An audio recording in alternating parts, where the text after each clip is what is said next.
경호에 올랐다. 아하, 아깝다. 나의 죽어 무너질 수 있구나. 일어나 우리가 범에 올라가서 그 요소들을 풀지합니다.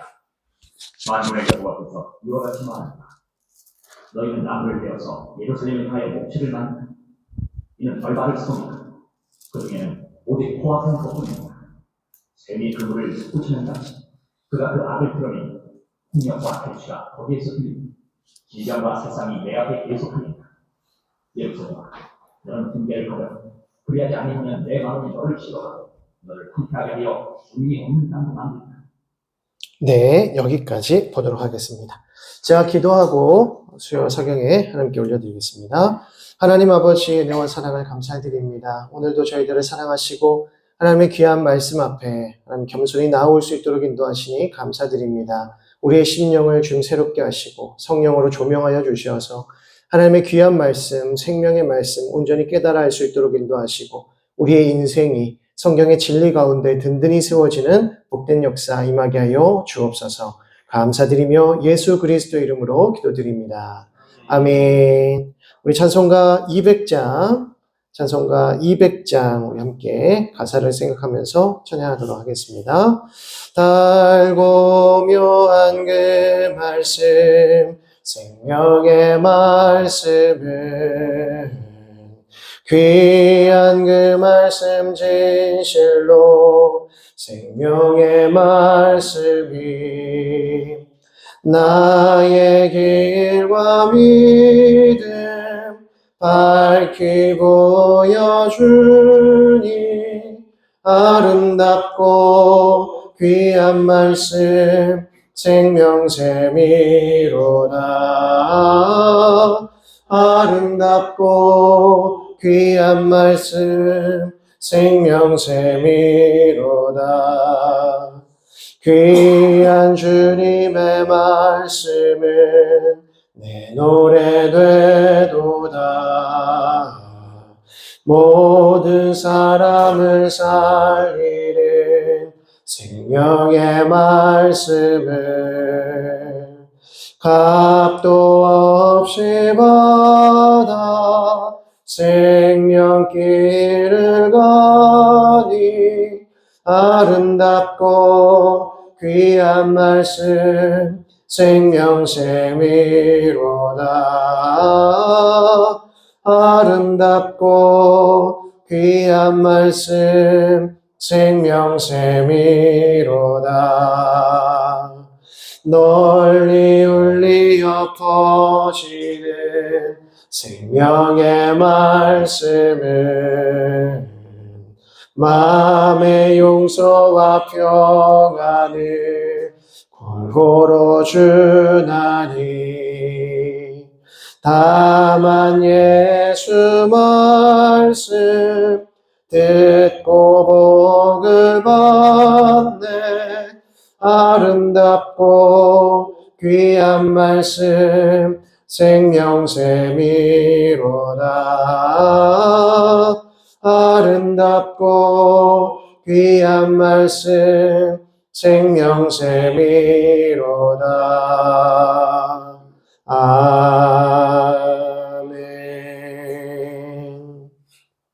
우리 하나님의 말씀 예레미야 4장 5절에서 10절까지의 말씀을 보겠습니다.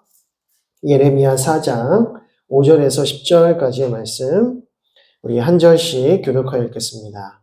너희는 유다에 선포하며 예루살렘에 공포하여 이르기를 이 땅에서 나팔을 불라하며 또 크게 외쳐 이르기를 너희는 모이라 우리가 견고한 성으로 들어가자 하고 시온을 향하여 깃발을 세우라 부피하라 지체하지 말라 내가 국방에서 재난과 큰 멸망을 가져오리라. 사자가 그 수풀에서 올라왔으며 나라들을 멸하는 자가 나아왔으되 내 땅을 황폐하게 하려고 이미 그의 초소를 떠났은즉 내 성읍들이 황폐하여 주민이 없게 되리니 이로 말미암아 너희는 굵은 배를 두고 내가라. 이는 여호와의 맹렬한 도가 아직 너희에게서 돌이키지 아니하였음이라. 여호와의 말씀이니라. 그날에 왕과 지도자들은 낙심할 것이며 제사장들은 놀랄 것이며 선지자들은 깜짝 놀라리라. 내가 이르되 슬프도소이다. 주 여호와여 주께서 진실로 이 백성과 예루살렘을 크게 속이셨나이다. 이르시기를 너에게 평강이 있으리라 하시더니 칼이 생명에 이르렀나이다. 아멘. 예, 우리 지난 시간까지 서론부 예레미야와 예레미야애가 새 언약에 관한 내용에 대해서 서론부의 내용을 보고요, 마무리를 지었습니다. 지난주 이 서론부의 내용을 보면 예레미야의 사역 시기 또 예레미야의 가장 핵심적인 주제, 이제 새 언약이라고 하는 것이죠. 그리고 탄식시 애가로 이루어져 있다라고 했습니다. 이 예레미야의 사역 시기는 이사야보다 약 1세기 뒤였던 요시야 왕 13년에 소명을 받아서 예루살렘 함락 직후까지 사역을 하게 되는데 약 40여 년간 정도 사역을 했을 것이라고 이렇게 봅니다.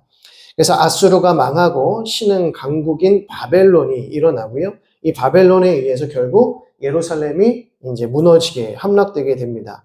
그런데 이제 이 예루살렘이 함락되기까지 이제 예루살렘이 함락된 그 시점은 이제 바벨론이 3차 공격을 했을 때에 이제 결국 무너지게 됩니다. 그러니까 총 3번에 걸쳐서 이제 유다를 이제 공격하게 되는데 이 첫 번째 공격을 했을 때에 이제 첫 번째 사로잡힌 자들이 포로로 끌려갑니다. 이때 다니엘과 세 친구들, 이런 이제 지식인들이 많이 이제 바벨론으로 끌려가고요. 두 번째 시기는 597년 정도, 한 10년 정도 더 있다가 또 2차 침공 시에 또 포로로 끌려가고요. 그리고 마지막 3차 공격 시에 결국 예루살렘이 함락되게 되고 멸망하게 되고 무너지게 됩니다. 그때가 BC 586년경이죠. 그래서 이제 예루살렘이 함락되고 난 이후에 모든 백성들이 다 바벨론으로 포로로 끌려가는 것은 아니고요. 예루살렘과 유다에 남은 사람들이 있었지만 대다수의 사람들이 이제 바벨론 포로로 끌려가게 되는 것입니다. 그런데 오히려 바벨론 포로로 끌려가는 것이 신변에는 더 안전했다라는 것을 알 수 있습니다. 왜 그러냐면 성읍이 무너졌고 또 성전도 없기 때문에 사실상 남유다 땅에 남아있는 것 자체가 이미 의미가 없는, 이스라엘 백성으로서의 정체성을 그곳에서 드러낼 수 있는 방법이 없는 것입니다. 예루살렘이 무너졌으니까 예루살렘 성전이 무너졌겠고, 예루살렘 성전이 무너졌으니 하나님을 예배할 수도 없고, 제사장들과 선지자들 그리고 지식인들이 다 포로로 끌려가는 상황에서 남아있는 사람들은 사실 이스라엘 백성들의 그 정체성을 지키고 살아가기가 곤란했다는 것이죠. 그래서 예루살렘 함락 직후에 이제 대부분의 이제 이스라엘 백성들, 남유다 백성들이 바벨론 포로로 끌려가게 되고요. 바벨론 포로에서 이제 포로 귀환할 그 시점이 언제인가? 그것은 586년, 그러니까 예루살렘이 함락된 직후에 70년 후가 아니라 앞서 말씀드린 BC 605년, 그러니까 다니엘이 제일 먼저 포로 귀환으로 끌려갔을 때의 시기, 이게 BC 605년인데 이 605년으로부터 70년이 흐른 시점, 약 537년 정도의 이제 포로 귀환, 1차 포로 귀환을 그때서야 하게 되는 것이죠. 그래서 예루살렘이 함락된 이후에 약 30년, 40년 정도가 흐른 뒤에 1차 포로 귀환이 이루어지는 것입니다. 그래서 70년의 기간은 1차로 포로로 끌려갔던 시점을 기준으로 한다라고 생각하시면 되고요. 또 이 말씀을 드리는 이유는 예레미야 선지자는 1차 포로, 2차 포로, 3차 포로 중에 몇 번째로 바벨론으로 끌려갔겠습니까? 마지막 3차 포로 시기에 예루살렘이 멸망당하고 함락당하는 것을 눈으로 지켜보는 상황 속에서 결국 바벨론으로 끌려가게 되는 겁니다. 그러니까 예레미야는 예루살렘이 함락되고 예루살렘 성전이 무너지기 직전까지 계속해서 이스라엘 백성들에게 하나님께서 너희들을 심판하실 것이다. 하나님께서 예루살렘을 무너뜨리실 것이다. 너희를 바벨론으로 끌고 갈 것이다. 라고 하는 이 메시지를 계속해서 전해주었습니다. 그 전에 또 누가 전했습니까? 1세기 전 약 100여 년 전에, 약 150년 전이죠. 이사야 선지자가 계속 선언했습니다. 이사야 선지자의 메시지가 무엇이었죠? 멸망당하리라는 것입니다. 멸망당할지도 모르니 돌이켜라는 것이 아니라 이미 멸망당할 것을 예고하는 겁니다. 그래서 너희는 뭐 해라? 순순히, 겸손히, 순종하여서 바벨론 포로로 끌려가라. 이것이 이사야 선지자의 메시지입니다. 근데 그때 당시에 지도자들과 백성들이 이사야의 그 예언을 듣고 무슨 생각을 했겠습니까? 말도 안 되는 메시지. 아니, 우리를 위한 메시지, 우리를 평강을 주고 우리에게 기쁨을 주는 메시지, 긍정적인 메시지를 줘야지. 우리가 멸망할 것이다. 너희는 반드시 멸망할 것이다. 이런 메시지를 주면 하나님의 선지자라는 사람이 과연 그럴 수가 있냐? 우리는 하나님의 백성들인데. 근데 이사야가 계속해서 하는 말씀이 무엇입니까? 너희가 하나님의 백성으로서의 정체성을 상실했다. 너희가 드리는 예배를 하나님께서 받지 않으신다. 너희는 이미 우상 숭배에 물들었고 이방 신들의 또 이방 문화에 완전히 물들어 있는 상황 속에서 너희가 드리는 예배를 하나님께서 받지 않으신다. 그래서 이사야에서 계속해서 반복되어지는 메시지가 무엇입니까? 시온으로 돌이키실 것이다. 시온으로 다시 돌아오게 하실 것이다. 그래서 새로운 시온, 새 시온이 이사야의 말씀의 핵심 주제였지 않습니까? 너희가 바벨론 포로로 끌려가지만 다시 새로운 시온, 새 시온, 예루살렘으로 돌아오게 될 것이고 예루살렘 성전을 회복하고 예루살렘 성벽을 재건해서 하나님 나라를 다시 일으킬 것이다. 회복시키실 것이다. 이것이 이사야 선지자를 통한 1차적인 예언이고요. 이 1차적인 예언이 누구를 통해서 온전히 이루어집니까? 예수 그리스도, 고난받는 종에 의해서 하나님의 백성들이 온전하게 세워지는 역사들이 일어날 것이다를 또 예고한 거죠. 그리고 더 나아가서 이사야 선지자는 무엇을 예고한 것입니까? 예수님의 재림을 통하여서 완전하게 이루어진 하나님의 나라의 이 모습에 대해서까지 예언했다. 그러니까 1차 예언은 예루살렘으로 복귀해서 새로운 시온과 새로운 성전을 재건하게 될 것과 예수 그리스도 고난받는 종을 통해서 하나님의 나라가 세워질 것과 하나님의 백성들이 세워질 것, 그리고 장차 예수님께서 오실 때에 이 마지막 때 종말의 때에 이루어질 새 예루살렘, 온전한 예루살렘에 대해서 이사야 선지자는 예고했다는 것입니다. 그러니까 이 이사야 선지자의 이 예언의 말씀이 어디서 또한 반복됩니까? 요한계시록에서 반복되어지는 거죠. 그러니까 요한 사도가 본 여러 가지 환상들이 결국 누가 본 것입니까? 이사야 선지자로부터 이미 예고된 이 말씀이 계속해서 이어진다는 겁니다. 그러니까 이사야 선지자의 예고는 단순히 예루살렘으로 복귀해서 예루살렘 성전을 세우고 예루살렘 성벽을 재건하는 것 정도가 아니라 에스라 느헤미야 때만에 이루어지는 것이 아니라 또 예수 그리스도의 오심으로만 이루어진 것이 아니라 예수 그리스도의 재림의 때까지 본다는 것입니다. 그러니까 지금 이사야 선지자의 이 예고의 말씀, 예언의 말씀은 지금도 계속되어지고 있다는 것이죠. 이러한 구약의 이 구속사의 역사 가운데에서 지금 우리가 어떠한 삶을 살아가야 하는가, 이것을 말씀하는 것이 이사야 선지자의 말씀인 것이죠. 그러니까 하나님의 백성으로서 새 예루살렘, 새로운 시온의 백성들은 어떠한 삶을 살아가야 되는가? 하나님을 어떻게 예배할 수 있는가? 하나님은 어떠한 예배를 받으시는가? 하나님의 백성들은 어떤 예배를 통해서 어떻게 하나님께 영광 올려드리며 살아가야 될 것인가? 라고 하는 것이 이사야의 말씀에 담겨 있다는 것입니다. 이 전반적인 메시지를 이해하신 상황에서 1장부터 66장까지를 읽어 내려가셔야 그 의미가 되새겨지는 것이지, 이걸 알지 못한 상황에서 이사야의 말씀을 보면 그냥 무서운 말씀, 복잡한 말씀, 했던 얘기 또 하시는 말씀으로밖에 들리지 않는다는 거예요. 그래서 저희가 이사야의 이 말씀만 몇 주 동안 봤습니까? 10주 동안 봤어요. 10주.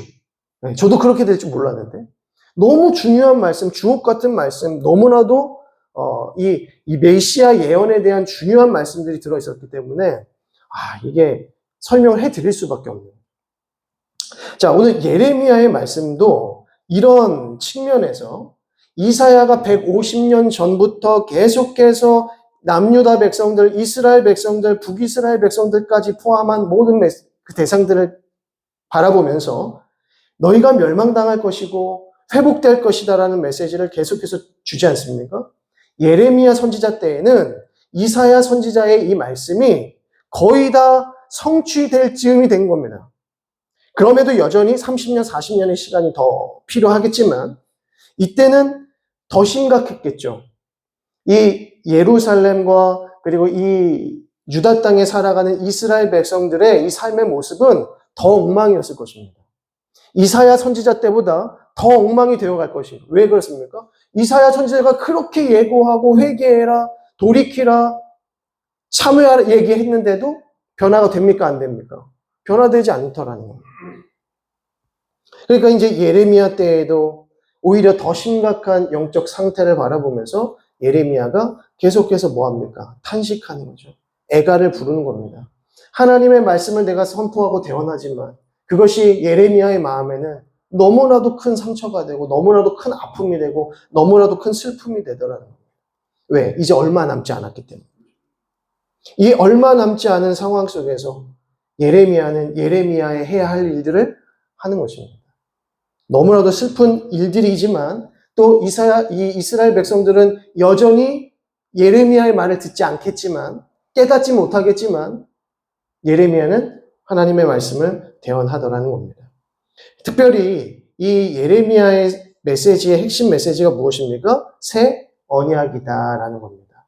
그래서 예레미야는 계속해서 이스라엘 백성들이 하나님의 백성들이 하나님과 맺은 언약을 어떻게 했다? 파괴했다. 하나님과 맺은 언약을 너희가 파괴했다. 불순종했다. 그래서 너희가 당하는 이 모든 심판의 이유는 무엇 때문이다? 너희가 하나님과의 언약을 파괴했기 때문이다. 그런데 파괴했는 줄도 모르고 회개치 않으니 하나님께서 심판과 예루살렘 멸망의 이 아픔을 주시는 거죠. 그리고 바벨론으로 돌이킵니다. 그래서 바벨론으로 포로로 끌려오게 하셔서 뭐 하게 하십니까? 그 안에서도 계속해서 하나님의 일을 하시더라는 거죠. 이것이 어디 메시지입니까? 에스라의 메시지, 느헤미야의 메시지, 에스더의 메시지. 이 메시지가 계속해서 하나님은 여전히 바벨론 땅에서도 일하고 계십니다. 그래서 예언서를 보게 되면 하나님께서 예루살렘 성전에 계시다가 이제 그게 에스겔서의 내용인데 예루살렘 성전에 계시다가 예루살렘 성전에서 먼저 빠져나가세요. 누가 먼저 빠져나가냐면 하나님을 호위하던 천사들, 그룹들, 스랍들이 먼저 빠져나갑니다. 성전 밖으로 나가요. 동편으로 나갑니다. 동편으로. 그래서 하나님께서 그 천사들의 호위를 받고 하나님의 영께서 또 빠져나가십니다. 어느로? 점점 동쪽으로. 왜 동쪽으로 갈까요? 지금 어디로 가고 계십니까? 하나님 바벨론으로 가고 계십니다. 에스겔 선지자가 그 얘기하는 겁니다. 하나님은 지금 바벨론으로 가고 계셔요. 그러면 이스라엘 백성들은 어떻게 해야 돼요? 하나님 따라가야 되지 않습니까? 하나님 따라가야 되는. 하나님 따라가서 바벨론 포로로 끌려가서 그 바벨론 포로의 상태에서 뭐 해야 합니까? 거기서도 연단 먹고 훈련 받아야 되는 거죠. 거기서도 하나님 섬기는 법을 배워야 되는 거예요. 다니엘과 새 친구들이 어떻게 믿음 지켰습니까? 하나님이 계신 성전 향해서 기도했다는 거예요. 하나님 성전 향해서 창을 열고 하나님 앞에 기도했다고 말합니다. 이게 무슨 말입니까? 성전 다 무너졌는데, 예루살렘 다 무너졌는데, 남유다 다 무너졌는데, 거기에 향해서 하나님 지금 어디 계시는데요? 하나님 거기 계십니까? 하나님 거기 계시지 않고 여기 계시잖아요. 그러니까 다니엘과 함께 하시잖아요. 다니엘의 사자굴에서 구원내시잖아요. 새 친구들을 그 풀무불에서 구원해내시죠. 누가 구원해내십니까? 하나님이 구원해내시죠. 그러니까 하나님이 바벨론 땅 가운데서 하나님의 백성들을 여전히 지키고 계시고 그들과 함께 하신다. 그러니까 바벨론도 뭐다? 하나님 나라다. 그래서 하나님의 백성들이 믿음 가지고 하나님과 교통하는 바로 그것이 하나님 나라다라는 것을 보여주는 것이죠. 그런데 하나님은 약속하신 대로 70년 후에 예루살렘으로 귀환하게 하시는 겁니다. 왜? 다시 약속의 땅에서 성전을 건축하게 하시고 성전에서 하나님을 예배하는 백성들로 세우시기 위함이라는 거예요. 이것이 이제 이사야로부터 시작해서 말라기까지의 전반적인 내용이 바로 이 내용인 것입니다.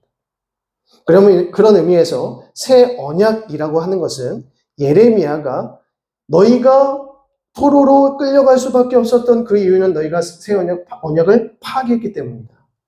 그래서 너희는 바벨론 포로로 끌려와 있다. 그러나 하나님이 너와 함께 하시고 우리와 함께 하시며 새 언약을 통하여서 우리를 뭐 하실 것이다? 회복시키실 것이다. 하나님과 무너졌던 우리의 관계를 하나님께서 새 언약을 통해서 다시 갱신하실 것이다. 이것이 이제 새 언약에 관한 내용이죠. 그러면 새 언약이 뭡니까? 라고 질문한다면 새 언약이 무엇일까요? 새 언약. 이 구약 예레미야가 말하는 새 언약이란 무엇인가? 새 언약은 에스겔서에도 마찬가지지만 성령을 의미합니다. 성령의 시대. 율법의 시대가 아니라 성령의 시대가 새 언약의 시대가 되는 것입니다. 그래서 예수님께서 말씀하신 새 언약이 있었고요. 그리고 구약의 선지자들이 말했던 새 언약이 있는데 결국 이 얘기는 즉슨 나중에 같다는 것을 우리가 알 수 있습니다. 그 얘기는 우리가 복음서에 내용할 때 좀 더 자세히 다루겠고요. 그래서 예레미야의 핵심은 새 언약에 관한 부분. 하나님께서 새 언약을 통해서 다시 하나님과 이스라엘 백성들과의 무너졌던 그 관계를 회복시키실 것이다라는 메시지. 그리고 탄식시가 이제 애가라고 부르는 예레미야의 5편의 탄식시가 등장하는데 예루살렘에 함락되고 무너진 것에 대한 슬픔을 담고 있는 것이죠. 그래서 예전에 제가 한번 설교한 바 있지만 이 탄식의 눈물, 예레미야의 슬픔의 눈물은 결국 누구의 눈물이다? 하나님 아버지의 눈물이다. 그리고 이 하나님의 아버지의 눈물, 예레미야의 눈물, 예루살렘이 함락되고 무너질 것을 바라보며 슬피 울었던 그 눈물이 장차 누구에게서 다시 재현됩니까? 예수 그리스도를 통해서 재현되죠. 예수님께서 성전에 오르신 이후에 예루살렘 성전이 무너질 것을 예고하시면서 슬퍼하셨다는 거예요. 예루살렘이 무너질 것에 대해서 눈물을 흘리셨다. 자, 그런 부분에서 이제 예레미야와 애가의 구조와 요점은 첫 번째는 심판 선고 1장에서부터 25장까지의 내용, 심판 실현에 관한 내용 26장에서 45장, 그리고 세 번째로 이방 심판에 관한 내용이 이제 예레미야 끝부분까지 나타나고요. 그리고 마지막 네 번째는 이제 슬피 애도하는 예루살렘 함락에 대한 슬픔의 애가를 부르는 것이 이제 예레미야 애가로 맞춰지게 되는 것입니다. 이 예레미야 애가는 바벨론에서 지어 불렀다라고 이렇게 얘기되어집니다. 그래서 멸망 다 당하고 바벨론 포로로 끌려와서 예루살렘 함락된 장면부터 시작해서 이스라엘 백성들이 결국 이사야가 예언했던 그대로 바벨론 포로로 끌려와 있는 이 비참한 현실, 비참한 상황, 이스라엘의 정체성을 완전히 잃어버린 불쌍한 영혼들에 대한 슬픔이 담겨있는 시편이라고 보시면 되겠습니다. 자, 넘기시고요. 이제 새 언약에 관한 내용을 이제 보도록 하겠습니다. 심판 선고 예레미야 1장에서부터 25장까지의 내용인데요. 가장 먼저 예레미야의 소명에 대해서 말씀합니다. 예레미야의 소명. 그래서 1장 1절부터 보시면 베냐민 땅 아나돗의 제사장들 중에 hil기야의 아들 예레미야의 말이라. 예레미야는 제사장들의 아들이었다는 거죠. 제사장 가문이었다는 것입니다. 그런데 예레미야가 제사장으로서의 사역을 감당하지 못하죠. 그래서 에스겔도 제사장 출신이었다는 것을 우리 알 수 있는데 예레미야도 제사장 가문에서 출생했습니다. 그런데 예루살렘 성전이 무너지니 예루살렘에서 예레미야가 사역할 수 있는 것이 없는 거죠. 그리고 예레미야가 제사장으로서 사역하고 싶어 해도 그때는 이미 예루살렘 성전이 제 기능을 하지 못하고 있었기 때문에 헛된 예배를 드리고 있었기 때문에 예레미야는 제사장의 직분을 감당하는 것이 아니라 선지자의 직분을 감당하게 됩니다. 그래서 예레미야는 당시 지도층들, 영적 지도자들과 대립해야 하는 사명을 띠게 되는 것이죠. 그러니까 얼마나 핍박받겠습니까? 얼마나 고통받겠습니까? 그래서 제일 먼저 하나님의 백성들과 싸워야 되는, 백성들을 정죄해야 하고 그들에게 심판을 선고해야 되는 예레미야의 마음이 얼마나 힘들었겠는가라고 하는 것이죠.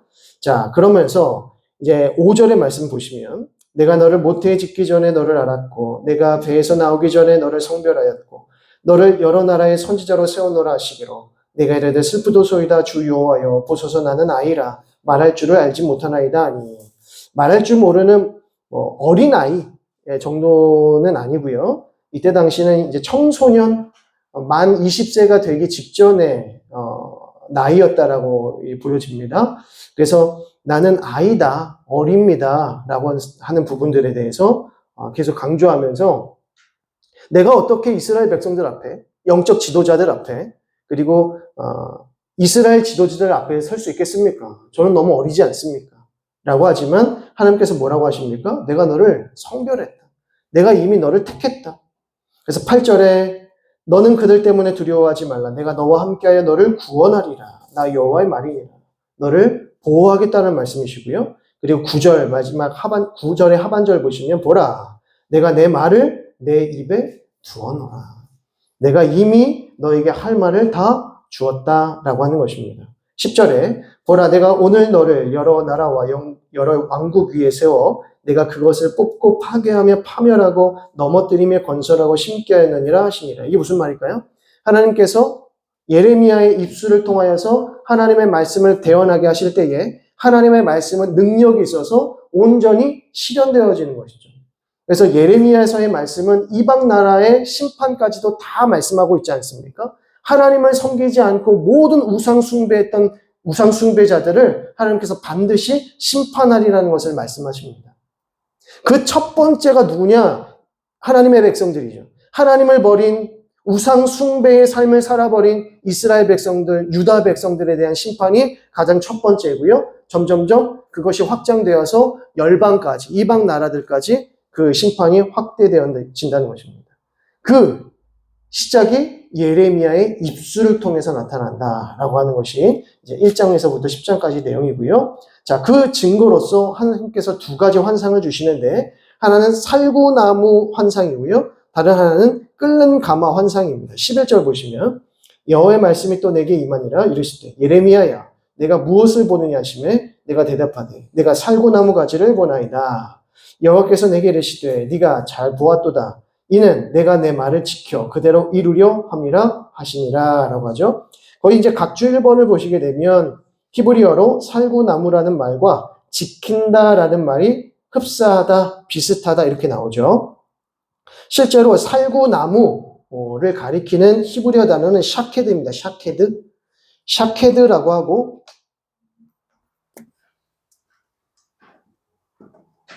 이게 이제 살구나무라고 하는 뜻이고요. 그리고 지키다 이거는 샤카드라고 합니다. 샤카드. 그러니까 지키다, 지켜보다라는 뜻인데 예레미야야 너는 뭘 보니? 라고 했더니 저는 살구나무를 봅니다. 저는 샤케드를 보고 있습니다. 그래, 나는 내가 한 이 말에 대해서 내 말이 그대로 이루어지는지 샤카드 할 것이다, 지켜볼 것이다 이 말입니다. 너는 살구나무를 보고 나는 내가 한 말이 이루어지는지 그것을 볼 것이다. 이 이야기인 거죠.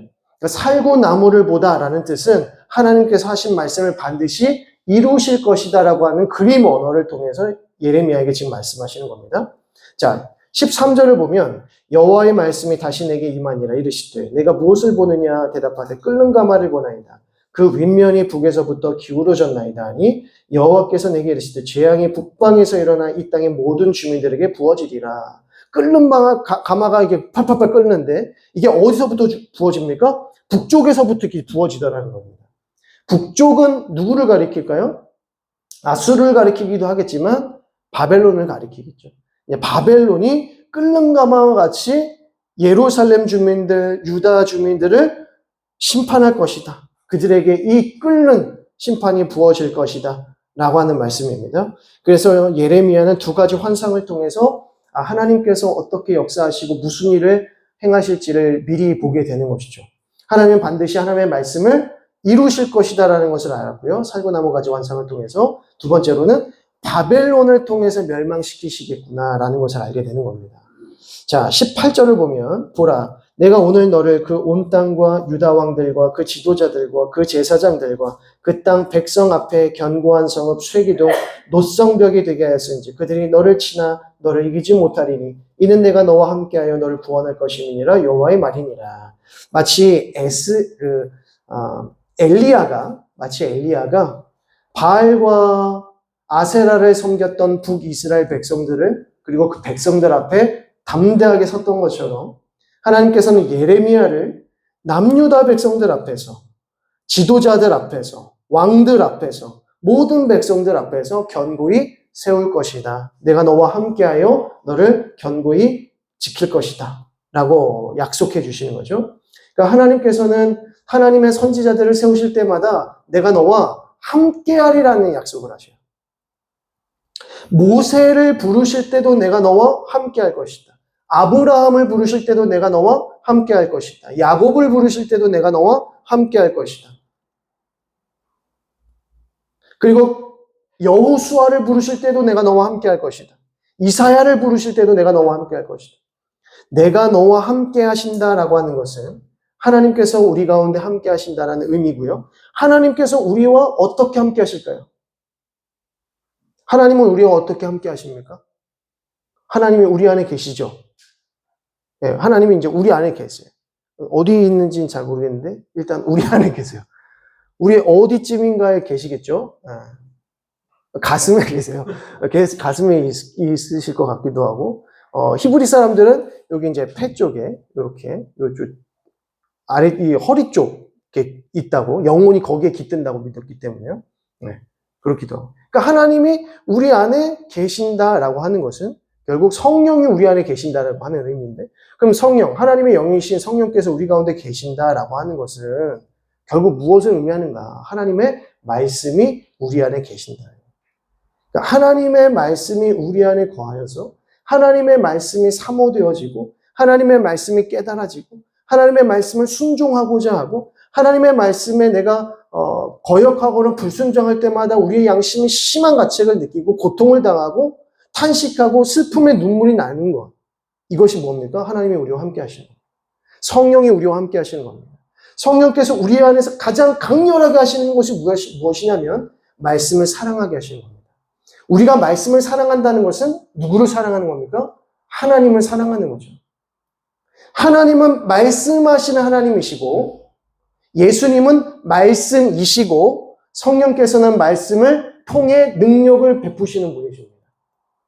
그러니까 말씀이 없이 우리는 하나님을 결코 영접할 수가 없는 거예요.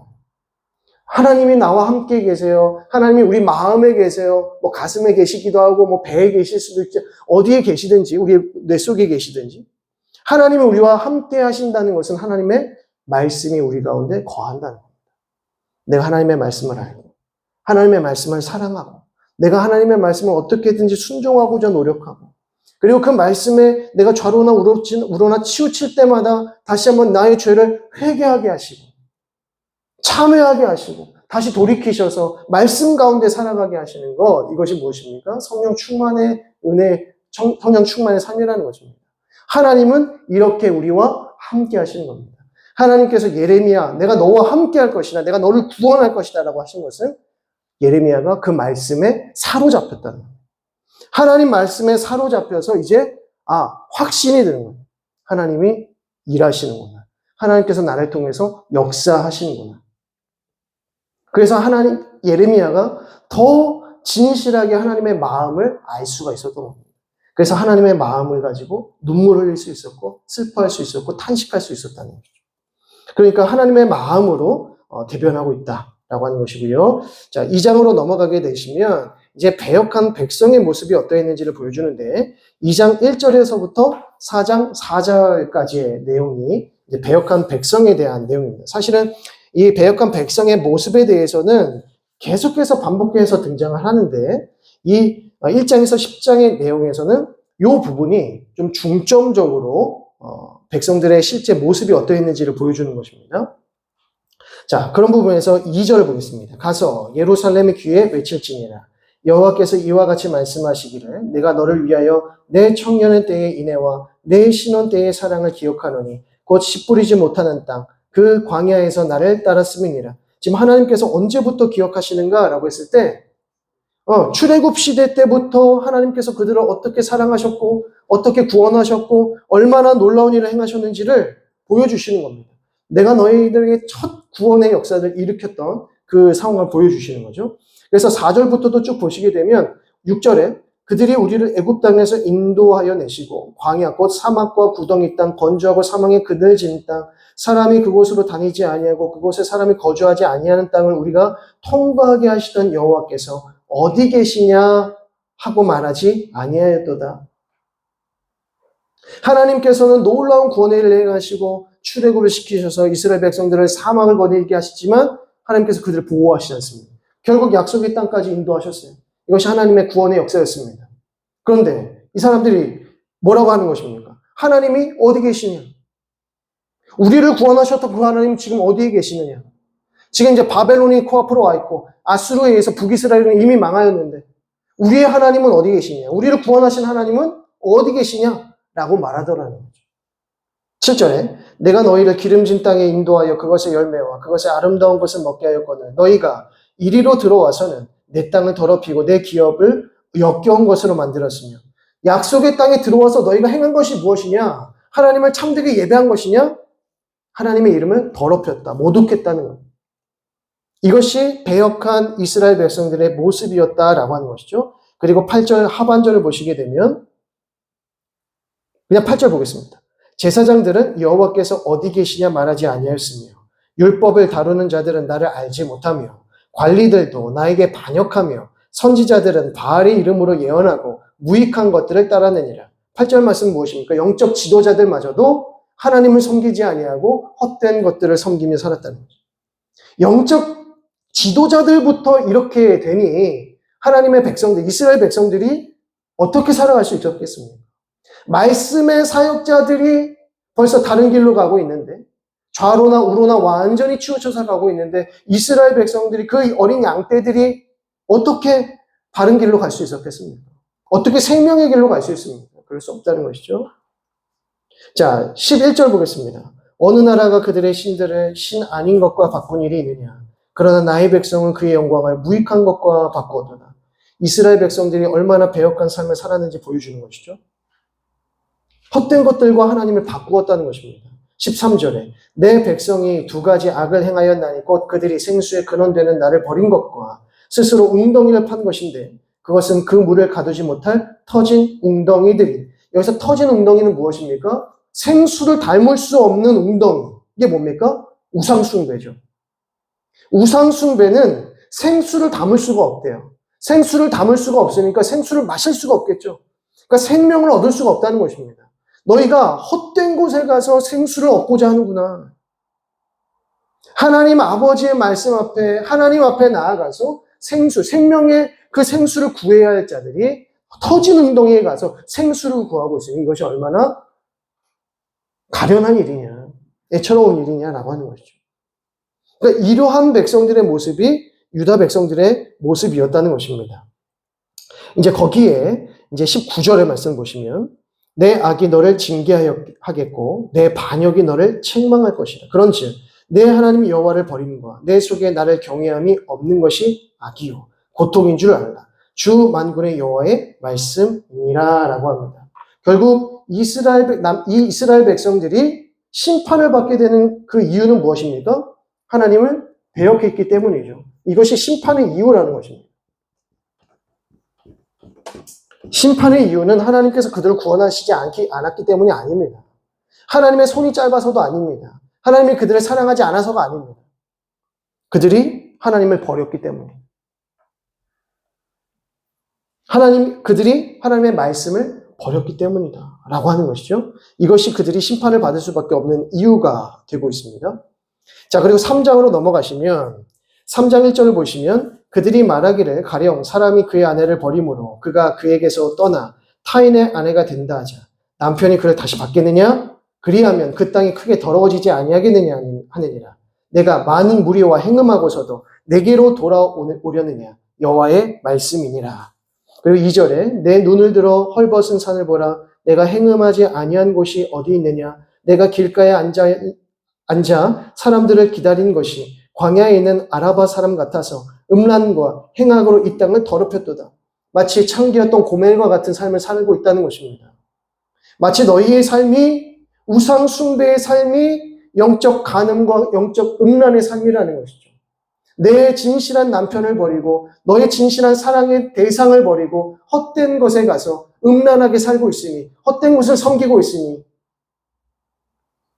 그러니까 너희가 어찌 심판받지 않겠느냐 라고 하는 말씀이신 거죠. 그래서 이 3장의 내용도 음란한 아내의 비유를 드시면서 그러나 너희가 돌아오면 어떻게 하시리라? 하나님께서 용서하시리라고 말씀합니다. 자, 12절 보겠습니다. 3장 12절. 너는 가서 북을 향하여 이 말을 선포하여 이르라. 여호와께서 이르시되 배역한 이스라엘아 어떻게 하라? 돌아오라. 나의 노한 얼굴을 너에게로 향하지 아니하리라. 나는 긍휼이 있는 자라 너를 한없이 품지 아니하느니라. 여호와의 말씀이니라. 14절. 여호와의 말씀이니라. 배역한 자식들아 어떻게 하라? 돌아오라. 나는 너희 남편임이라. 내가 너희를 성읍에서 하나와 족속 중에서 둘을 택하여 너희를 시온으로 데려오겠고. 내가 너희를 반드시 어떻게 하리라? 회복시키시. 그래서 너희를 반드시 시온으로 데려오리라. 그러니까 너희는 어떻게 하라? 돌아오라. 돌아오라. 20절 말씀. 그런데 이스라엘 족속아 마치 아내가 그의 남편을 속이고 떠나감 같이 너희가 확실히 나를 속였느니라. 앞서 말씀하신 거죠.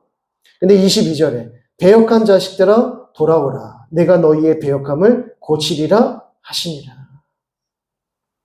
우리가 헛된 길로 나아가서 헛된 우상을 섬기고 있을 때에 그때에도 우리가 하나님께로 돌아오면 하나님께서는 우리를 어떻게 하신다고요? 고치신다고 말씀합니다. 너희의 배역함을 내가 고칠 것이다. 우리는 어쩌면 아담과 같이 하나님의 법을 어기고 하나님과의 언약을 깨뜨렸을 때 어떻게 합니까? 숨어버립니다. 근데 하나님의 백성들은 숨어버려야 될 자들이 아니라 뭐 해야 되는 자들입니까? 하나님 앞에 회개해야 되는 자들이에요. 이것이 하나님의 자녀들의 모습이라고 하는 것이죠. 하나님의 백성들, 하나님의 자녀들, 하나님의 아내는 죄를 지었게 되었을 때 숨어버리거나 그것을 감추거나 그것이 아니라 하나님 앞에 오히려 나아가서 하나님 저를 고쳐주십시오. 회복시켜 주십시오. 저를 새롭게 해주십시오. 이것이 이스라엘 백성들의 모습이어야 했다는 것입니다. 그런데 오히려 돌아오지 아니하고 더 잘못된 길로 나아가더라는. 그래서 이어지는 내용이 이제 진실한 회개가 무엇인지 쭉 이게 나오는 것이고요. 이제 4장으로 다시 한번 또 들어가시면 4장의 말씀 또한 계속해서 돌아오라는 말씀입니다. 3절 보시면 여호와께서 유다와 예루살렘 사람에게 이와 같이 이르노라. 너희 묵은 땅을 갈고 가시덤불에 파종하지 말라. 유다인과 예루살렘 주민들아 너희 스스로 할 일을 행하여 너희 마음 가죽을 베고 나 여호와께 속하라. 그리하지 아니하면 너희 악행으로 말미암아 나의 분노가 불같이 일어나 사르니 그것을 끌 자가 없으리라. 돌아오라. 너희 땅을 묵은 땅을 기경해서 가시덤불에 파종하지 말고 어떻게 하라? 좋은 밭으로 기경하라. 너희 마음을 좋은 밭으로 기경하라. 그 좋은 밭에 말씀 씨앗을 뿌려야 되는 것이죠. 그러면 우리의 마음 밭을 어떻게 좋은 밭으로 기경할 수 있습니까? 어떻게 기경할 수 있습니까? 성령께서 기경하시는 거예요. 말씀으로 기경하는 거예요. 말씀으로 기경받고 또 말씀을 심어서 열매를 맺는 겁니다. 지금 하나님께서 계속 돌아오라. 어디로 가요? 하나님께서 지금 돌아오라고 예레미야를 통해서 돌아오라고 말씀하십니다. 그러면 이스라엘 백성들은 어디로 가야 됩니까? 누구에게로 가야 돼요? 예레미야한테 가야 됩니까? 하나님한테 가야 됩니까? 하나님 어디 계셔요? 돌아오라는 것은 하나님의 말씀 앞으로 나아가요. 하나님의 말씀을 기억하고 하나님의 말씀을 배우고 하나님의 뜻이 무엇인지를 분별하고 그 말씀대로 어떻게 해라? 순종해요. 이것이 다시 언약을 붙드는 삶인 거죠. 다시 돌아와서 그 약속의 말씀을 붙드는 것. 그것이 언약을 다시 붙드는 겁니다. 이것이 새 언약입니다. 근데 이것을 누가 하느냐? 누가 하세요? 성령께서 하신다는 거죠. 하나님께서 하나님의 영을 우리 가운데 부으셔서 말씀으로 나오게 하시고 그 말씀을 사랑하게 하시고 깨닫게 하셔서 그 말씀에 순종하도록 하시는 겁니다. 이것이 새 언약이고 이것이 하나님께서 우리를 새롭게 하시는 방식입니다. 돌아간다? 하나님께 돌아간다? 어디로 돌아갑니까 우리가? 교회로 가는 겁니까? 하나님의 말씀 앞으로 나아간다는 겁니다. 하나님의 말씀 앞에 나아가서 그 말씀대로 순종하고자 하는 그가 지혜로운 자라고 말씀하시는 거예요. 그의 삶이 30배, 60배, 100배의 결실을 맺는 겁니다. 그 밭이 좋은 밭이라고 하는 거죠. 자, 19절 보겠습니다. 4장 19절. 예레미야의 탄식에 관한 내용. 이제 심판의 선고에 관한 내용입니다. 심판에 관한 선고의 내용 쭉 보게 되면 너희가 돌아오지 아니하면 어떻게 하리라? 하나님께서 심판하실 것이다 라고 하는 선고입니다. 너희가 여전히 돌이키지 아니하고 여전히 하나님 말씀 앞에 나오지 아니하면 너희들에게 반드시 심판이 임할 것이다 라는 말씀이죠. 자, 그럴 때에 이 심판의 예고를 하는 가운데에 19절 말씀은 예레미야의 탄식이라고 나와요. 그러니까 여기 선지자의 탄식이라고 나와 있는데 사실은 신학자들조차도 이게 예레미야의 탄식인지 하나님의 탄식인지 그 주어를 정확하게 알 수 없는 표현입니다. 자, 슬프고 아프다. 내 마음속이 아프고 내 마음이 답답하여 잠잠할 수 없으니 이는 나의 심령이 나팔 소리와 전쟁의 경보를 들음이로다. 누구 같습니까? 예레미야 같죠. 예레미야가 하나님의 이 경고의 말씀, 심판의 말씀을 이스라엘 백성들에게 전하니까 마음이 너무나 슬픈 겁니다. 아, 예루살렘이 무너지고 이스라엘 백성들이 포로로 끌려가는 장면들이 자기에게 목도되니까 너무나도 슬픈 겁니다. 20절에 패망에 패망이 연속하여 온 땅이 탈취를 당하니 나의 장막과 휘장은 갑자기 파멸되도다. 나의 장막이 누구의 장막을 말하는 겁니까? 나의 휘장은 뭡니까? 나의 장막? 나의 휘장? 이게 뭐예요? 성전 얘기하는 거, 성막 얘기하는 거죠. 하나님의 성막, 하나님의 장막, 그리고 하나님의 휘장. 이 휘장은 뭡니까? 성소와 지성소를 나누고 있었던 휘장. 이것을 뭐라고 표현하냐면 나의 장막과 나의 휘장이 파멸되었다 이렇게 말합니다. 나의 장막과 나의 휘장이 파멸되었다는 것은 어떤 의미입니까? 나의 성전이 무너졌다. 예루살렘 성전이 무너졌다는 뜻이죠. 19절 말씀은 이건 분명히 선지자 같았는데 20절 말씀을 보니까 아, 이거 하나님이시네? 하나님의 나의 성전이라고 하셨으니까 21절 내가 저 깃발을 보며 나팔 소리를 듣기를 어느 때까지 할꼬 내 백성은 나를 알지 못하는 어리석은 자여 지각이 없는 미련한 자식이라 악을 행하기에는 지각이 있으나 선을 행하기에는 무지하도다. 누구의 말씀입니까? 하나님의 말씀입니다. 그런데 이 말씀을 예레미야가 이렇게 탄식을 하는데 이게 예레미야의 탄식인지 하나님의 탄식인지 알 수 없을 정도로 선지자가 하나님의 마음을 안고 탄식하더라는 거예요. 그러니까 지금 이 탄식 슬프고 아프다. 이거 누구의 마음입니까? 예레미야 선지자의 마음이기도 하지만 하나님의 마음입니다. 내 마음이 슬프고 아프다. 내 마음이 답답하여 잠잠할 수가 없다. 하나님께서 심판하시잖아요. 하나님께서 지금 벌하고 계시는 거잖아요.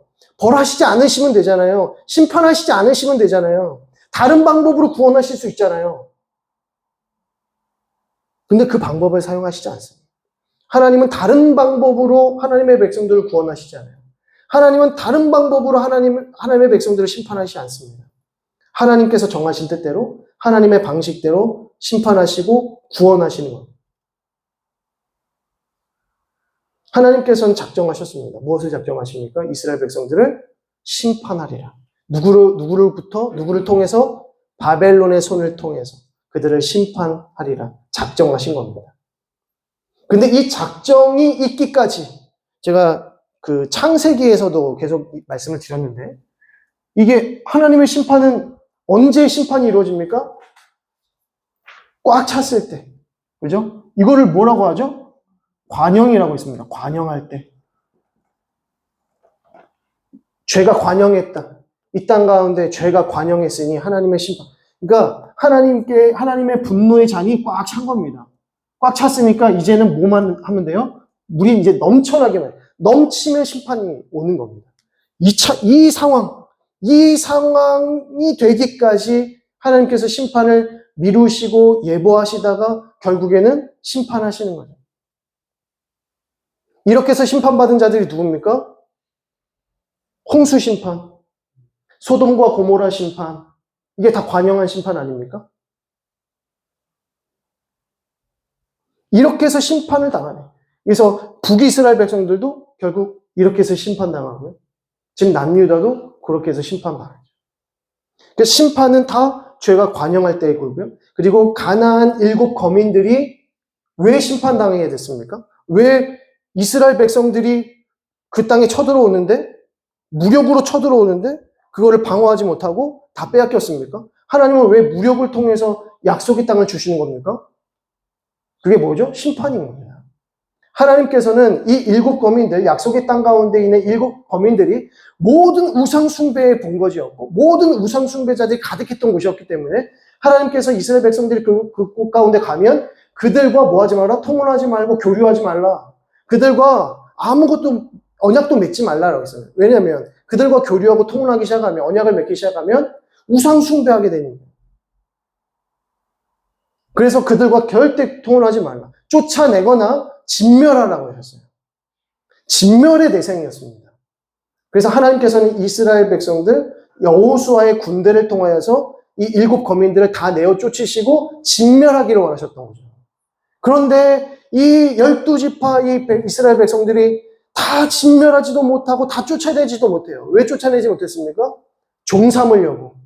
쫓아내는 것보다 내 종으로 삼는 게 낫지. 또 그 상황 속에서 또 실속을 차리고 자기 생각을 주장했다는 겁니다. 그러니까 또 우상 숭배하게 되고 또 통혼하게 되고 이렇게 되는 거죠. 그래서 이방 땅의 여인들이 더 아름답게 보이고 이게 뭡니까? 이게 심판이라는 거죠. 그래서 관영했을 때 하나님의 심판이 일어난다는 겁니다. 그래서 이스라엘 백성들이 지금 그러한 상황에 있다라고 하는 겁니다. 그들의 모습은 어떻습니까? 하나님을 알지 못하는 어리석은 자고 지각이 없는 미련한 자식 같고 악을 행하기에는 지각이 있으나 선을 행하기에는 무지한 상태. 악을 행하는 데는 참 빠른데 선을 행하는 데는 그렇게 느려 터질 수가 없다는 거예요. 자, 5장으로 넘어가겠습니다. 너희는 예루살렘 거리로 빨리 다니며 그 넓은 거리에서 찾아보고 알라. 너희가 만일 정의를 행하며 진리를 구하는 자를 한 사람이라도 찾으면 내가 이 성읍을 용서하리라. 자, 이 말씀 어디서 많이 보신 말씀 같지 않으십니까? 이 말씀 어디서 보셨어요? 너희는 예루살렘으로 가서 정의를 행하고 진리를 구하는 자들을 한 사람이라도 찾으면 구원하리라. 이거 어디서 본 겁니까? 예루살렘, 아브라함이 소돔과 고모라 땅, 조카, 롯이죠? 조카 롯이죠, 롯. 롯이 살고 있는 그 땅을, 하나님 용서해 주십시오. 구원해 주십시오라고 기도합니다. 아브라함이 중보기도해요. 그때 하나님께서 뭐라고 하시면, 그래, 내가 그 땅 가운데 50명의 의인이 있으면 내가 살려주리라. 심판 안 할게. 그래서, 아브라함이 다시 기도합니다. 주님, 45명 있으시면 구원해 주시겠습니까? 오케이, 45명. 40명은 어떠십니까? 오케이, 40명. 30명은 어떠십니까? 지금 아브라함이 진짜 기도한 겁니다. 30명 어떠십니까? 20명 어떠십니까? 결국 몇 명까지 깎았어요? 10명까지 깎았어요. 50명에서 10명까지 깎았어요. 근데 결국 소돔과 고모라 성은 무너졌습니다. 왜? 없다네. 그 땅에는 의인이 없다. 지금 여기는 몇 명입니까? 한 명. 한 사람이라도 있으면 내가 이 성을 용서하겠다. 근데 한 사람. 이것이 얼마나 큰 아픔이냐 하는 것이죠. 이 아픔 속에서 지금 예레미야가 이들에게 말씀을 전하면서 9절에 여호와의 말씀이니라. 내가 어찌 이들에 대하여 벌하지 아니하겠으며 내 마음이 이런 나라에 보복하지 않겠냐. 한 명이 없지 않느냐. 진리 가운데 행하는 자 한 명이 없지 않느냐. 정의 가운데 행하는 자가 한 명이 없지 않느냐.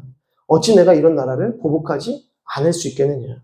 그들의 죄가 관용했는데 어찌 심판하지 않을 수 있겠느냐라고 하는 것이죠. 자, 10절 말씀 보시면 너희는 그 성벽에 올라가 무너뜨리되 다 무너뜨리지 말고 그 가지만 꺾어버리라. 여호와의 것이 아님이라 라고 말하고요. 20절 넘어가시면 너는 이를 야곱 집에 선포하며 유다에 공포하여 이르기를 이라고 합니다. 어리석고 지각이 없으며 눈이 있어도 보지 못하며 귀가 있어도 듣지 못하는 백성이여 이를 들을지어다. 여호와의 말씀이니라 너희가 나를 두려워하지 아니하느냐라고 말씀합니다. 자, 지금 하나님께서 예레미야를 어디로 보내시는지 다시 한번 보시면 5장 1절로 다시 한번 돌아가시면 5장 1절에 너희는 예루살렘 거리로 빨리 다니며 그 넓은 거리에서 찾아보고 알라. 누구를 찾으라고 말합니까? 정의를 구하고 진리를 구하는 한 사람을 찾으라. 어디에서요? 예루살렘 거리로 나아가서. 지금 예루살렘 거리로 나아가라고 합니다. 그리고 5장 10절을 보면 너희는 그 성벽에 올라가 무너뜨리되 다 무너뜨리지 말고 이 무슨 말입니까? 이제는 성벽, 예루살렘 성벽으로 나아가서 하나님의 말씀을 선포하라. 그리고 20절은 이를 야곱 집에 선포하여 이스라엘과 유다 땅 가운데 선포하라. 공포하여 이르러라. 너희 중에 왜 하나님을 두려워하는 자가 없느냐? 지금 뭐죠? 예루살렘 거리에도 하나님을 찾는 자가 없고요. 예루살렘 성벽에 올라가서 봐도 하나님을 찾는 자가 없고요. 유다 땅과 야곱 온 집을 찾아봐도 하나님을 두려워하는 자가 없더라. 이 말씀입니다. 그러니 내가 너희를 심판하지 않을 수 있겠느냐? 이 말씀인 거죠. 그러니까 심판의 선고의 이 내용은 뭡니까? 내가 너희를 심판하지 않을 수 없는 그 이유에 대해서 말씀하셔요. 하나님께서 심판하실 수밖에 없는 그 이유에 대해서 쭉 이야기하시는 부분이 이제 6장 30절까지의 내용이라는 것이죠. 자, 그래서 16절을 보겠습니다. 6장 16절. 6장 16절을 보시면 지금 제가 이거 읽는 부분들은 다 체크를 해 놓으시는 게 좋습니다. 그냥 막 읽는 거 아니고요. 막 찍어서 읽는 거 아니고 요 내용들이 중요하니까 읽으면서 가는 겁니다. 여호와께서 이와 같이 말씀하실 때 너희는 길에 서서 보며 옛적 길 곧 선한 길이 어디인지 알아보고 그리로 가라. 너희 심령이 평강을 얻으리라 하나 그들의 대답이 우리는 그리로 가지 않겠노라. 선한 길이 어디인지 찾아라. 그 선한 길로 나아가라. 근데 뭐라고 합니까? 그 선한 길로 나아가지 않겠노라. 다짐을 합니다. 결단을 합니다. 결심을 합니다. 하나님 그 길이 어딘지 우리 모르겠어요. 하나님 그 길 좀 알려주세요. 그러면 우리가 그 길로 갈게요. 이런 게 아니에요. 그 길을 찾으라. 그 선한 길이 어딘지 찾으라. 근데 뭐라고 합니까? 그 길로 가지 않겠습니다, 주님. 왜 그 길로 가야 합니까? 자, 17절. 내가 또 너희 위에 파수꾼을 세웠으니 나팔 소리를 들으라 하나 그들의 대답이 우리는 듣지 않겠노라. 여러분, 파수꾼의 소리는 파수꾼이 나팔을 봅니다. 이 나팔 소리는 어떤 소리입니까? 적이 지금 쳐들어오고 있다는 소리입니다. 적이 지금 쳐들어와서 이 나라를 멸망시키려고 하고 있는데 여기 사는 사람들이 뭐라고 말합니까? 아, 난 파수꾼의 소리를 안 들을 거야. 이게 하는 거죠. 나는 소리를 절대 듣지 않을 거야. 뭐라고 하는 겁니까? 죽겠다는 거예요. 죽겠다는 거예요. 19절. 땅이여 들으라. 내가 이 백성에게 재앙을 내리리니 이것이 그들의 생각의 결과라. 그들이 내 말을 듣지 아니하며 내 율법을 거절하였습니다. 그들의 생각의 결과라. 그들의 생각이 뭡니까? 나는 선한 길로 가지 않겠노라. 나는 파수꾼의 소리를 듣지 않겠노라. 그 결과가 뭡니까? 재앙을 내리리니 이것이 그들의 생각의 결과라. 그리고 내 말을 듣지 아니하고 내 율법을 거절하였습니다. 21절에 그러므로 여호와께서 이와 같이 말씀하시니라. 보라, 내가 이 백성 앞에 장애물을 두리니 아버지와 아들이 함께 거기에 걸려 넘어지며 이웃과 그의 친구가 함께 멸망하리라. 여기서 장애물이 무엇이냐면 이 장애물은 신약에 있는 말씀까지 갈 필요는 없고요. 이 장애물은 한마디로 바벨론을 말합니다. 바벨론이 이제 이 예루살렘에 곧 쳐들어오게 될 것이고요. 아버지와 아들이 함께 거기에 걸려 넘어지게 됩니다. 이웃의 친구들이 함께 멸망하게 됩니다. 하나님 아버지의 말씀을 듣지 않은 대가가 한 가족을 무너뜨리고 모든 그 공동체를 무너뜨리더라. 23절에 그들은 활과 창을 잡았고 잔인하여 사랑이 없으며 그 목소리는 바다처럼 포효하는 소리라. 누굽니까? 22절에 한 민족이 북방에서 오며 바벨론입니다. 그들은 잔인하고 사랑이 없고 바다처럼 포효하는 자들이다. 너희들을 용서하지 않을 것이다. 29절 풀무불을 맹렬히 불면 그 불에 납이 사라져서 단련하는 자의 일이 헛되게 되느니라. 이와 같이 악한 자가 제거되지 아니하나니 사람들이 그들을 내버린 은이라 부르게 될 것은 여호와께서 그들을 버렸습니다. 하나님께서 심판의 자리로 그들을 내어놓으시고 그들을 없이 할 것이다 라는 말씀을 하시는 거죠. 자, 여기까지 보시면 심판의 선고의 내용이고요. 우리 창세기 18장 19절의 말씀과 출애굽기 19장 5절 말씀, 강의 안에 있는 말씀인데요. 이 두 구절을 함께 읽어보도록 하겠습니다. 시작. 내가 그로 그 자식과 건속에게 명하여 여호와의 도를 지켜 의와 공도를 행하게 하려고 그를 택하였나니 이는 나 여호와가 아브라함에게 대하여 말한 일을 이루려 함이니라. 출애굽기요. 세계가 다 내게 속하였나니 너희가 내 말을 잘 듣고 내 언약을 지키면 너희는 모든 민족 중에서 내 소유가 되겠고 라고 말씀하시죠. 그러니까 하나님의 언약을 떠나 있는 자들에게는 하나님의 소유가 될 수 없는 것이고 하나님의 심판의 대상이 될 수 없는 것입니다. 하나님께서 왜 아브라함을 부르셨습니까? 하나님의 도와 하나님의 의와 공도를 지켜 행하게 하시려고 아브라함을 부르셔서 하나님 백성의 공동체를 삼으셨다는 겁니다. 그러니까 하나님께서 왜 아브라함을 세우시고 이스라엘 공동체를 세우셔서 하나님 나라를 건설하시는가? 하나님의 말씀과 하나님의 의와 공도를 지켜 행하게 하게 하시고. 근데 거기에 이 언약을 지키지 아니하면 하나님의 소유가 될 수 없는 것이죠. 이 말씀이 이제 배역한 백성에 관한 1장부터 6장까지의 내용이고요. 그리고 다음 주에 혼합 종교에 대한 징계의 질책 7장에서 10장까지 내용인데 이 내용이 제가 보니까 이렇게 좀 짧게 묵상해서는 안 될 아주 중요한 메시지가 있어서 이거는 다음 주에 조금 더 자세하게 좀 살펴보도록 하겠습니다. 기도하겠습니다. 하나님 아버지의 은혜와 사랑을 감사드립니다. 하나님 이 늦은 시간까지 저희들 하나님의 말씀의 자리로 몰러워 주시고 하나님께서 이 예레미야의 말씀을 통하여서 하나님의 뜻을 우리에게 말씀하여 주시니 감사드립니다.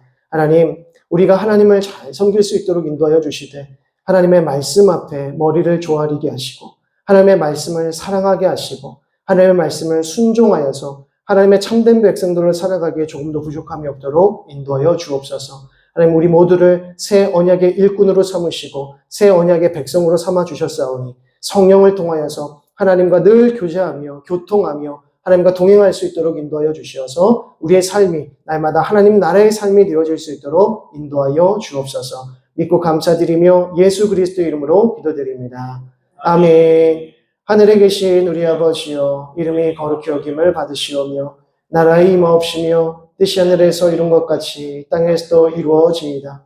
오늘날 우리에게 일용할 양식을 주옵시고 우리가 우리에게 죄 지은 자를 사하여 준 것 같이 우리 죄를 사하여 주옵시고 우리를 시험에 들게 하지 마옵시고 다만 악에서 구하옵소서. 대개 나라와 권세와 영광이 아버지께 영원히 있사옵나이다.